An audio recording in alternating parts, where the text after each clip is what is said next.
सोचो, एक कंपनी जिसके नंबर देखकर लगता है सब परफेक्ट है, फिर अचानक से एक नंबर आता है और दिमाग में डाउट आ जाता है। आज की वीडियो में हम एक ऐसी ऑटो एंसिलरी कंपनी को डिकोड करने वाले हैं जहां ग्रीन फ्लैग भी हैं, रेड फ्लैग भी हैं और सस्पेंस एंड तक बना रहेगा। कंपनी का नाम है आस्क ऑटोमेटिव और आज हम इसके फंडामेंटल्स को लेयर बाय लेयर अनरैप करेंगे। इस वीडियो को एंड तक देखना क्योंकि फाइनल पिक्चर स्टार्ट से बिल्कुल अलग निकलेगी। सबसे पहले समझते हैं आस्क ऑटोमेटिव करती क्या है। आस्क ऑटोमेटिव एक ऑटो एंसिलरी कंपनी है जो ब्रेकिंग सिस्टम, सेफ्टी कंपोनेंट और क्रिटिकल ऑटो पार्ट्स बनाती है। ये प्रोडक्ट ऐसे नहीं होते जो ऑप्शनल हो, ये मैंडेटरी होते हैं for two wheeler and passenger vehicle. मतलब जैसे जैसे व्हीकल प्रोडक्शन इंक्रीज होता है वैसे वैसे आस्क ऑटोमेटिव के प्रोडक्ट की डिमांड नेचुरली क्रिएट होती है। अब अगर बिजनेस समझ लिया हो तो अब आते हैं असली गेम पर, नंबर्स का गेम। सबसे पहले आता है पी रेशियो और यहीं पे पहला झटका लगता है। आस्क ऑटोमेटिव का पी रेशियो इंडस्ट्री से ज़्यादा है। इसका सिंपल मतलब कि मार्केट इस कंपनी के लिए ज़्यादा प्राइस पे कर रही है compare to peers. Normally industry से ज़्यादा पी रेड फ्लैग माना जाता है क्योंकि वैल्यूएशन थोड़ी स्ट्रेच लग सकती है, पर सिर्फ पी देखकर डिसीजन लेना सबसे बड़ी बिगनर मिस्टेक होती है। इसलिए अब एक और एंगल चेक करना जरूरी है और यहीं से सस्पेंस स्टार्ट होता है। अब एंट्री होती है पीईजी रेशियो की। आस्क ऑटोमेटिव का पीईजी रेशियो है 0.77। पीईजी रेशियो बताता है कि पी को कंपनी की ग्रोथ के साथ कंपेयर करके देखो, और जब पीईजी एक से नीचे होता है तो इसका सिंपल मतलब होता है कि ग्रोथ के कंपैरिजन में वैल्यूएशन रीजनेबल हो सकती है। तो जो पीई रेड फ्लैग लग रहा था, पीईजी ने उसे न्यूट्रल बना दिया। पर वैल्यूएशन समझना एक चीज़ है, बट अब हमें देखना होगा क्या कंपनी शेयर होल्डर के पैसों से सही रिटर्न जनरेट कर रही है या नहीं। तो यहाँ पर आता है R O E means return on equity. Ask Automotive का आर ओ ई 26% से ज़्यादा है।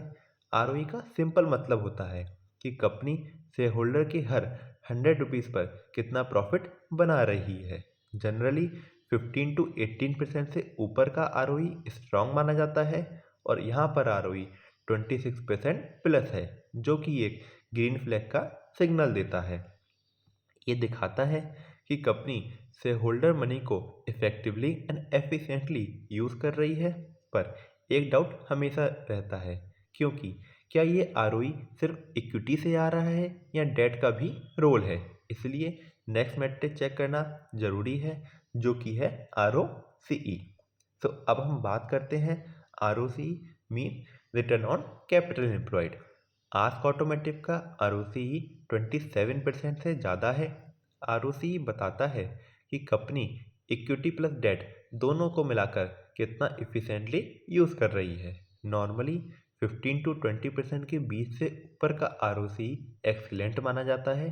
तो 27% आर ओ सी हो जब किसी कंपनी का, तो इसका मतलब है कि बिजनेस मॉडल स्ट्रांग है एंड एग्जीक्यूशन शार्प है।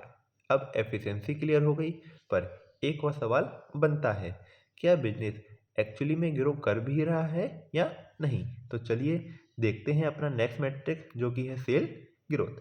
ये हमें बताता है कि कंपनी का रेवेन्यू लास्ट ईयर के कंपैरिजन में इंक्रीज हुआ है या डिक्रीज हुआ है। यहाँ पर कंपनी की लास्ट 5 ईयर्स की सेल ग्रोथ 17% से ज़्यादा रही है। इसका सिंपल मतलब होता है कि कंपनी के प्रोडक्ट की डिमांड इंक्रीज हो रही है। ऑटो एंसिलरी सेक्टर में consistent double digit sale growth को मेंटेन करना ये इजी नहीं होता, इसलिए यहाँ पर एक ये स्ट्रॉन्ग ग्रीन फ्लैग बन जाता है। पर सेल बढ़ना एक चीज़ है, प्रॉफिट भी इंक्रीज हो रहा है या नहीं, यहीं पे असली टेस्ट होता है। तो इसके लिए हम देखेंगे प्रॉफिट ग्रोथ को। इसका सिंपल मतलब होता है कि कंपनी का नेट प्रॉफिट लास्ट ईयर के कंपैरिजन में कितना इंक्रीज हुआ है या डिक्रीज हुआ है। अगर हम ऑटो आस्क ऑटोमेटिव की प्रॉफिट ग्रोथ की बात करें तो लास्ट 5 ईयर्स में 18% से ज़्यादा रहा है। इसका मतलब कंपनी सिर्फ बेच ही नहीं रही बल्कि एफिशिएंटली प्रॉफिट भी कमा रही है। प्रॉफिट ग्रोथ बताता है कि कॉस्ट कंट्रोल स्ट्रांग है, प्राइसिंग पावर एंड एग्जीक्यूशन सब अलाइंड है। बट एक और लॉजिकल सवाल जो कि आता है इन्वेस्टर के दिमाग में, क्या प्रमोटर खुद इस ग्रोथ पे भरोसा कर रहे हैं या नहीं, जिसका हमें पता चलेगा अपने नेक्स्ट मैट्रिक जो कि है promoter share holding. Ask automotive में प्रमोटर होल्डिंग 75% से भी ज़्यादा है। हाई प्रमोटर होल्डिंग का मतलब प्रमोटर का खुद का पैसा कंपनी में लगा हुआ है। जब प्रमोटर कमिटेड होते हैं तो लॉन्ग टर्म विजन स्ट्रांग होता है, पर इन्वेस्टर को एक और चीज़ देखनी होती है, शॉर्ट टर्म फाइनेंशियल हेल्थ। यहीं पे आता है एक red flag mean current ratio. Ask Automotive का करंट रेशियो सिर्फ 0.99 है। करंट रेशियो बताता है कि कंपनी शॉर्ट टर्म लाइबिलिटी को शॉर्ट टर्म एसेट से कवर कर पाएगी या नहीं। जनरली 1.5 से ऊपर का रेशियो कंफर्टेबल एंड सेफ माना जाता है, बट यहाँ पर करंट रेशियो सिर्फ 0.99 है, मीन्स एक से भी नीचे, तो यहाँ पर लिक्विडिटी थोड़ी टाइट हो जाती है। पर सस्पेंस यहीं ख़त्म नहीं होता, क्योंकि एक और रेशियो भी बचा है जो कि है इंटरेस्ट कवरेज रेशियो। बेसिकली ये हमें बताता है कि कंपनी अपने इंटरेस्ट एक्सपेंस को अपने प्रॉफिट के थ्रू कितनी बार इजीली कवर कर सकती है। आस्क ऑटोमेटिव का इंटरेस्ट कवरेज रेशियो है 10। इसका मतलब कंपनी अपना इंटरेस्ट एक्सपेंस 10 बार अपने ऑपरेटिंग प्रॉफिट से कवर कर सकती है। जनरली 3 से ऊपर का रेशियो सेफ माना जाता है। यहाँ पर रेशियो है 10+, जो कि एक स्ट्रॉन्ग ग्रीन फ्लैग है, मतलब डेट का प्रेशर मैनेजेबल है। अब अगर हम रिसेंट क्वार्टरली रिजल्ट्स की बात करें तो सितंबर 25 एंड जून 25 में सेल, ऑपरेटिंग प्रॉफिट और नेट प्रॉफिट इंक्रीज हुआ है compare to June 24 and June 25। ये दिखाता है कि प्रोडक्ट की डिमांड इंक्रीज हो रही है, लेकिन एक कंसर्न अभी बाकी है, ऑपरेटिंग मार्जिन इंप्रूव नहीं हुआ।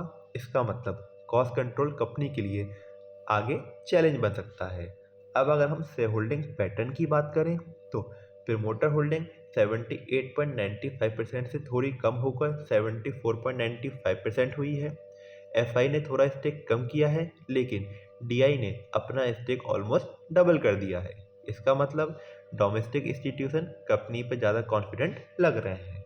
अब अगर हम लॉन्ग टर्म पिक्चर की बात करें तो last 5 year, 3 year and TTM basis पे सेल ग्रोथ 15% प्लस रही है, प्रॉफिट ग्रोथ 20% प्लस रही है एंड आरओई 22% प्लस रहा है। ये नंबर दिखाते हैं कि कंपनी लॉन्ग टर्म में कंसिस्टेंट परफॉर्मर रही है।